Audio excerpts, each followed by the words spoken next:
Hello दोस्तों, नमस्कार। आप सभी का स्वागत है हमारे channel Hindi GS practice class by एमलता में। तो आज हम लोग क्या पढ़ रहे हैं? आज हम लोग वेरी इंपॉर्टेंट प्रश्न पढ़ेंगे। बिल्कुल बेसिक चीजें होंगी, बट आप लोगों को ध्यान रखना बहुत जरूरी होता है। तो यहाँ से 5-6 नंबर तो पक्का ही पक्का बनते हैं।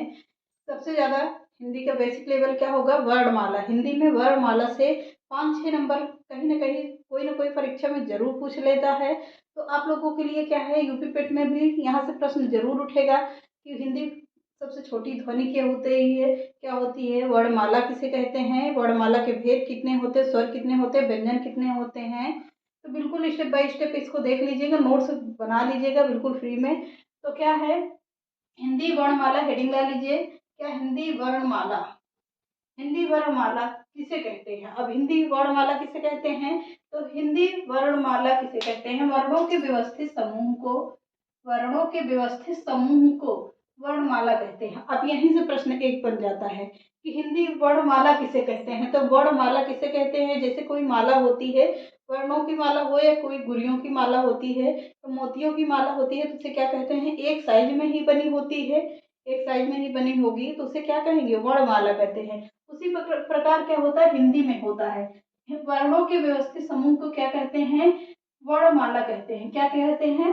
व्यवस्थित समूह को क्या कहते हैं? वर्णमाला कहते हैं। तो आगे देखिए, हिंदी में वर्णों के व्यवस्थित समूह को वर्णमाला कहते हैं। हिंदी वर्णमाला में कुल कितने वर्ण होते हैं? तो हिंदी वर्णमाला में कुल कितने वर्ण होते हैं? 52 होते हैं, यानी 52 वर्ण होते हैं। कितने वर्ण में? 52 होते हैं। हिंदी वर्णमाला में कुल 52 वर्ण होते हैं, जिसमें से स्वर कितने होते हैं? 11 स्वर होते हैं। व्यंजन कितने होते हैं? 33 व्यंजन होते हैं। स्वर कितने? 11। व्यंजन कितने? 33। स्वर कितने होंगे? 11 होंगे और व्यंजन कितने होंगे? 33। देखिए, तो स्वर कितने होते हैं? 11 होते हैं और व्यंजन कितने होते हैं? 33 होते हैं। अब अगला प्रश्न पूछता है यहीं से कि वर्ण भाषा की सबसे छोटी ध्वनि किसे कहती है? हिंदी वर्णमाला में सबसे छोटी ध्वनि कौन सी होती है? तो क्या होती है? वर्ण होती है। क्या? सबसे छोटी ध्वनि, भाषा की सबसे छोटी इकाई या किसे कहते हैं, या ध्वनि किसे कहते हैं? भाषा की सबसे छोटी इकाई को क्या कहते हैं? ध्वनि कहते हैं। ध्वनि कहते हैं। क्या? वर्ण में क्या होगा? पहले वर्ण पॉइंट करके लिख लीजिएगा। भारत भाषा की सबसे छोटी इकाई ध्वनि होती है। ध्वनि को लिखित रूप से वर्ण द्वारा व्यक्त किया जाता है। किसे? ध्वनि को लिखित रूप में वर्ण द्वारा व्यक्त किया जाता है। अगला नोट करके लिखिएगा। उच्चारण उच्चारण की दृष्टि से, इसके उच्चारण की दृष्टि से भाषा की सबसे लघुत्तम इकाई क्या है? ध्वनि है। सबसे लघुत्तम इकाई है। लघुत्तम किसे कहते हैं? छोटी को कहेंगे। सबसे लघुत्तम या छोटी इकाई क्या है? ध्वनि है। लेखन की दृष्टि से भाषा की सबसे छोटी इकाई क्या होगी? वर्ण है। इसकी दृष्टि से फिर से देख लीजिएगा। उच्चारण की दृष्टि से भाषा की सबसे लघुत्तम इकाई ध्वनि है और लेखन की दृष्टि से भाषा की सबसे छोटी ध्वनि वर्ण है। क्या है? वर्ण है। अगला है, पॉइंट करके लिखिए। हिंदी वर्णमाला में हिंदी वर्णमाला को 2 भागों में बांटा गया है। कितने भागों में बांटा जाएगा? तो 2 भागों में बांटा जाएगा। कौन कौन सा होगा? स्वर और व्यंजन। कितने भागों में बांटा गया है? तो 2 भागों में बांटा गया है। कौन सा होगा? स्वर और व्यंजन के। अगला पॉइंट है, हिंदी वर्णमाला में 11 स्वर होते हैं। कितने स्वर होते हैं? 11 स्वर होते हैं। और कितने व्यंजन होते हैं? 33 होते हैं। हिंदी वर्णमाला में 11 स्वर होते हैं और व्यंजन कितने होते हैं? 33 होते हैं। तो अब वर्ण के कितने भाग होंगे? 2 भाग होंगे। कौन सा होगा? पहला स्वर होगा और दूसरा होगा व्यंजन। तो वर्ण स्वर में कितने होते हैं? ह्रस्व स्वर होता है, दूसरा दीर्घ स्वर होगा, तीसरा विलुप्त स्वर होगा। ह्रस्व स्वर में कौन कौन सा आता है? ह्रस्व स्वर, दीर्घ स्वर और विलुप्त स्वर। विलुप्त स्वर किसे कहते हैं? तो विलुप्त स्वर जो आप लोग देखे होंगे कि ओइम लिखा जाता है। कैसे लिखा जाता है?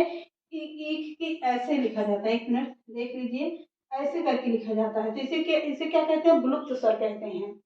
ऐसे में देखिएगा, ओइम में हमेशा आप लोग देखेंगे तो कैसे लिखा जाता है? ओइम ऐसे करके लिखा जाता है। तो ये विलुप्त स्वर कहा जाता है। यही से क्या कहते हैं, विलुप्त स्वर कहते हैं। जैसे अब दीर्घ स्वर में कौन कौन सा वर्ण आ जाएगा, तो दीर्घ स्वर में आएगा क्या, बड़ा आ आएगा, बड़ी ई आएगी, बड़ा ऊ आएगा, और क्या आएगा, ए आएगा, ए ए ऐ ओ और औ आएगा। ये सब कौन से होंगे, ये दीर्घ स्वर के अंतर्गत आते हैं। कितने वर्ण होंगे, 7 वर्ण दीर्घ स्वर के अंतर्गत आते हैं। ह्रस्व स्वर के अंतर्गत कौन आएगा, आ ई उ और ऋषि। कितने आएंगे, 4 वर्ण आएंगे ह्रस्व स्वर के अंतर्गत। तो व्यंजन में क्या आएगा, व्यंजन में देखें, व्यंजन में 25 स्पर्श व्यंजन आते हैं, अंतस्थ व्यंजन 4 आते हैं, ऊष्म व्यंजन कितने आते हैं, 4 आते हैं। अब यहीं से आप लोगों को क्लियर हो गया कि ह्रस्व स्वर में प्रश्न पूछता है कि ह्रस्व स्वरों की संख्या कितनी है। तो ह्रस्व स्वरों की आप लोग अगर देखे रहेंगे तो क्या आएगा, छोटा आ, छोटी ई, छोटा ऊ और ऋषि आएगा। तो कुल कितने आएंगे, 4 वर्ण आते हैं। और दीर्घ स्वर में कितने आते हैं, बड़े बड़े सब आएंगे, क्या, बड़ा आ, बड़ी ई, बड़ा ऊ, ए ऐ ओ औ। ये 7 वर्ण किसमें आते हैं, तो 7 वर्ण आते हैं दीर्घ स्वर के अंतर्गत। ओई में ये विलुप्त स्वर के अंतर्गत आते हैं। आता है कौन सा, एक वर्ण आता है विलुप्त स्वर के अंतर्गत। स्पर्श व्यंजन में कितने, 25 व्यंजन स्पर्श आते हैं, अंतस्थ व्यंजन 4 आते हैं, और ऊष्म व्यंजन में 4 आते हैं। ऊष्म व्यंजन में कौन सा होगा, सा, यहाँ पर देख लेते हैं क्या आएगा, सा, एक मिनट पहले यहीं पर देख लेते हैं कौन कौन सा आएगा। तो कौन, पहले यहाँ देखते आगे समझाते हैं। फिर स्पर्श व्यंजन में कौन कौन सा आएगा, 25 वर्ण आते हैं। अंतस्थ व्यंजन में या रा लावा हा आता है, कौन सा आएगा, या रा लावा हा आएगा। और उसमें व्यंजन में कितने आएंगे, 4 4। अब इतना देख लिए पहले। अब यहाँ पर हेडिंग डाल लीजिएगा, स्वर वर्ण ह्रस्व स्वर, सॉरी यहाँ पर स्वर लिख गया, तो यहाँ पर क्या होगा, ह्रस्व ह्रस्व वर्ण, क्या होगा, ह्रस्व नहीं स्वर वर्ण होगा, वही सही था, एक मिनट जल्दी चेक करना। तो स्वर वर्ण होगा, तो यहाँ पर पहले पॉइंट करके लिखिएगा, जिस वर्ण के उच्चारण में, कह रहा है जिस वर्ण के उच्चारण में किसी अन्य वर्ण की सहायता ना लेनी पड़े उसे क्या कहते हैं, स्वर कहते हैं। पॉइंट यहाँ से भी एक प्रश्न बनता है। तो यही पूरे टॉपिक से ही, आज के ही टॉपिक से आप लोगों के 5 नंबर पूरा क्लियर हो जाएंगे। बस आप लोग बिल्कुल ध्यान से देखिएगा और बिल्कुल मन लगा के देखिएगा। तो स्वर, जिस वर्ण के उच्चारण में किसी अन्य वर्ण की सहायता ना लेनी पड़े उसे क्या कहते हैं, स्वर कहते हैं। स्वर में कौन कौन सा आएगा, आ ई उ और ऋषि ए ऐ ओ औ आएगा। अब इसकी मात्रा क्या हो गई, एक आएगी। अब इसकी मात्रा क्या हो गई, ई आ जाएगी। अब इसकी मात्रा यहीं पर ऐसे देखते रहिएगा, कौन सी मात्रा आएगी, बड़ी ई की मात्रा आ जाएगी।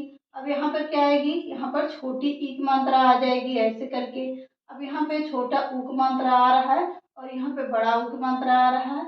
यहाँ का कोई मतलब नहीं होता, यहाँ पर एक मात्रा निकल रही, ऐ की मात्रा और ओ की मात्रा हो गई, और यहाँ पर क्या होगा इसका, औ की मात्रा। तो कितने मात्राएं हो गई, 1 2 3 4 5 6 7 8 9, और यहाँ की मात्रा ऐसे 10, 11 मात्रा कितनी निकल आई।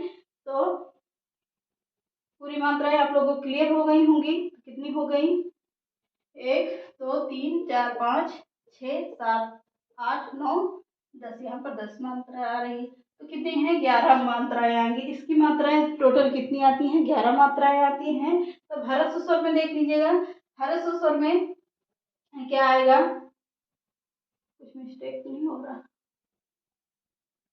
तो क्या आएगा, ह्रस्व स्वर में जिन स्वरों के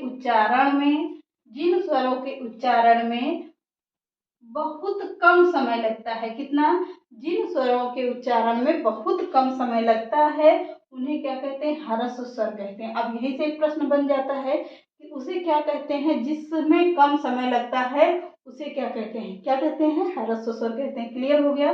तो ह्रस्व स्वरों की संख्या कितनी होती है? 4 होती है। कितनी होती है? 4 होती है। मैंने इसके पहले आप लोगों को यहाँ पर बता दिया कितनी संख्याएं होती हैं, 4 होती हैं। आ, ई, उ और ऋषि। अब दीर्घ स्वरों में देख लेते हैं, तो दीर्घ स्वरों की संख्या कितनी होती? अब दीर्घ स्वर की हेडिंग डालिए। जिन स्वरों के उच्चारण में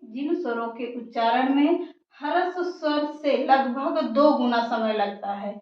किससे? जिन स्वरों के उच्चारण में ह्रस्व स्वर से लगभग 2 गुना समय लगता है उसे क्या कहते हैं? दीर्घ स्वर कहते हैं।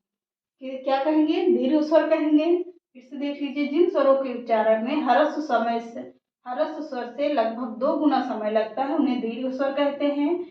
दीर्घ स्वर की संख्या कितनी होती है? 7 होती है। मैंने यहाँ पर बता दिया आपको कितनी संख्याएं होती हैं, टोटल 7 होती हैं। यहाँ भी देख लीजिए, आ, ई, आ बड़ा आ आएगा, बड़ी ई आएगा, छोटा ऊ, ए, ऐ, ओ, औ। कितनी संख्याएं आएंगी? तो टोटल 7 संख्याएं आएंगी। कितनी संख्याएं आएंगी? टोटल 7 संख्याएं। तो अब देख लेते हैं विलुप्त स्वर। विलुप्त स्वर देख लीजिए, विलुप्त स्वर हेडिंग डाल लीजिएगा। जिन स्वरों के उच्चारण में ह्रस्व स्वर से 3 गुना समय लगता है, इसमें क्या होगा? 2 गुना समय लग रहा है।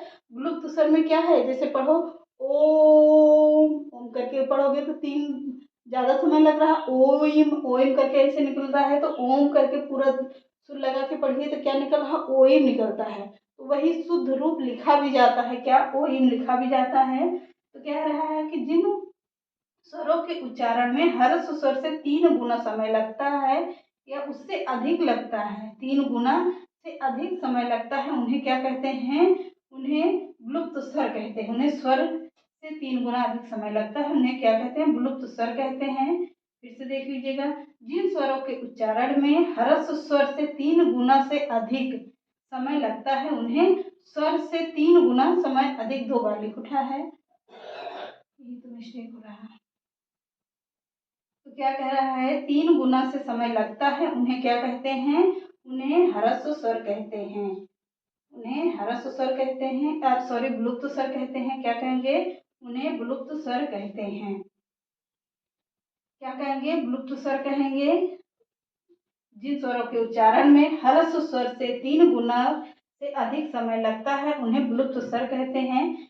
पॉइंट करके लिखिएगा, जिन स्वर का उच्चारण विलुप्त के रूप में किया जाता है उसे आगे की गिनती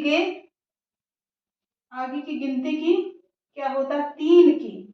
कौन सी गिनती के आकार का बनता है? ओइम, ई जो बनता है 3 के आकार का बनता है। हिंदी की गिनती के 3 के आकार बनेगा, ना कि इंग्लिश वाली में। तो हिंदी में ओइम के लिखा जाता है, जैसे कि ओइम हो गया, रोइम हो गया और भैया हो गया। भैया भी शुद्ध रूप में क्या ऐसे लिखा जाएगा? ऐसे ही लिखा जाएगा। तो क्या हो गया? जैसे ओइम, रोइम, भैया। इतना समझ में आ गया होगा। अब फिर से एक बार फटाफट से देख लेते हैं, आप लोगों को बिल्कुल क्लियर हो जाए। तो हिंदी में वर्णों के व्यवस्थित समूह को क्या कहते हैं? वर्णमाला कहते हैं। हिंदी वर्णमाला में कितनी संख्या होती है? 52 होती हैं। स्वर कितने होते हैं? तो स्वर 11 होते हैं। और व्यंजन कितने होते हैं? 33 होते हैं। वर्णमाला की सबसे छोटी इकाई क्या होती है? ध्वनि होती है। ध्वनि को लिखित रूप में वर्ण के द्वारा व्यक्त किया जाता है। तो क्या कहते हैं? किसको व्यक्त किया जाता है? ध्वनि को लिखित के रूप के द्वारा व्यक्त किया जाता है।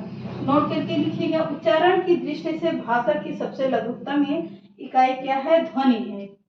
लघुत्तम इकाई ध्वनि होगी। लेखन की दृष्टि से कह रहा है, लेखन की दृष्टि से यह भाषा की सबसे छोटी इकाई क्या है? वर्ण है। क्या है? वर्ण है। हिंदी वर्णमाला को 2 भागों में बांटा गया है। किसमें? स्वर और व्यंजन में। स्वर कितने होते हैं? 33 होते हैं। व्यंजन कितने होते हैं? स्वर 11 होते हैं, व्यंजन 33 होते हैं। अब वर्ण के कितने भेद? 2 भेद, स्वर और व्यंजन। स्वर कितने हो गए? 11 हो गए और व्यंजन कितने हो गए? 33 हो गए। तो ह्रस्व स्वरों की संख्या कितनी होती है? 4 होती है। आ, ई, उ, ऋषि। और दीर्घ स्वरों की संख्या होती है आ बड़ा आ आएगा, बड़ी ई, बड़ा ऊ, ए, ऐ, ओ, औ। कितने आ गए? टोटल 7 आएंगी। विलुप्त स्वर की संख्या कितनी आती है? 1 आती है, जो हिंदी में 3 गिनती के तरीके लिखी जाती है। अब स्वर वर्ण, जिस वर्ण के उच्चारण में किसी अन्य वर्ण की सहायता न लेनी पड़े उसे क्या कहते हैं? स्वर कहते हैं।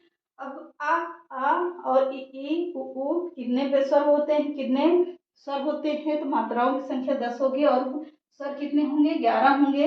अब देख लेते हैं हरस्व स्वर में। हरस्व स्वर में जिन स्वरों के उच्चारण में बहुत कम समय लगता है उन्हें क्या कहते हैं? हरस्व स्वर कहते हैं। हरस्व स्वर की संख्या कितनी होती है? 4 होती है, मैंने बता दिया। आ ई उ और इसी दीर्घ स्वर में होते हैं जिन स्वरों के उच्चारण में हरस्व स्वर से लगभग 2 गुना समय लगता है उन्हें क्या कहते हैं? दीर्घ स्वर कहते हैं। दीर्घ स्वर कितने होते हैं? 7 होते हैं। अ, आ बड़ा आ आएगा, छोटा बड़ी ई, बड़ा ऊ, बड़ा ए, आई, ओ, औ। कितनी संख्याएं? टोटल 7 संख्याएं आएंगी। ब्लुप्त स्वर में जिन स्वरों के उच्चारण में हरस्व स्वर से 3 गुना से अधिक समय लगता है उन्हें ब्लुप्त स्वर कहते हैं। जिन स्वर का उच्चारण ब्लुप्त के रूप में किया जाता है उसके आगे हिंदी के कितने? आगे की हिंदी की गिनती 3 की तरीके लिखा जाता है तो उन्हें क्या कहते हैं? उन्हें लिखा जाता है। जैसे क्या होगा? जैसे कि ओइम हो गया, रोइम हो गया, भैया हो गया आदि। जैसे कि ओम पढ़ने पे क्या निकल रहा? ओइम निकल रहा है। अब इतना आप लोग क्लियर कर लीजिएगा। 5-6 नंबर यहीं से मिल गए आपको। इसके आगे हम लोग कल बिल्कुल आप लोगों को फिर से एक नोट्स बना देंगे। तो छोटी छोटी वीडियो होगी, वीडियो को स्किप मत करके आप लोग बिल्कुल ध्यान से पढ़ लीजिएगा। मिलते हैं नेक्स्ट क्लास में। चैनल पसंद आए तो लाइक, सब्सक्राइब एंड शेयर कर दीजिएगा। नमस्कार। और प्यारा से कमेंट कर दीजिएगा कि हाँ वीडियो कैसी लगी। तो चलिए, बाय बाय।